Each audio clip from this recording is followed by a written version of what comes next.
we got to talk about it. What's happening in the Next Gen NCLEX? All right, everybody is freaking out. I don't think you need to freak out. Remember, the scope of practice is not changing. Everything is staying the same. It's still the same concepts. It's still the same content and information. It's just going to be a different way of asking and testing your knowledge. All right, so they will give you a scenario. A patient is sitting in a bed and they have this complaint and they have this edema and they have this is what the monitor says and this is what their telemonitor says and everything like that. Then based on that scenario, they will ask you 5 to 8 questions. Now, this is going to be really beneficial for people who have any experience because it's so much easier to visualize the patient there and answer questions a little bit based on real life.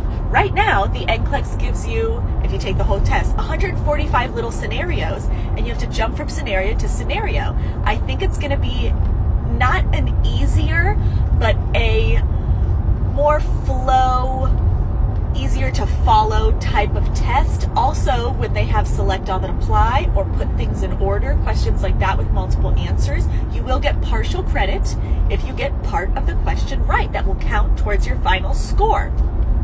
Now with this, the algorithm is also changing.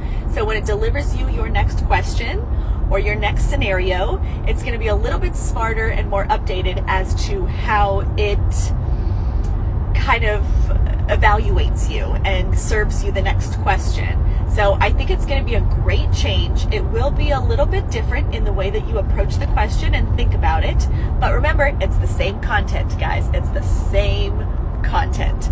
Don't freak out. I love you. Yes, my course will be updated with how to approach the questions differently with the next gen content. Yes, I'm sure all the resources will be updated. All I know is that my course, the test bank, and some of the lecture content will be updated just to reflect the change and help you increase your chances of passing. So good luck.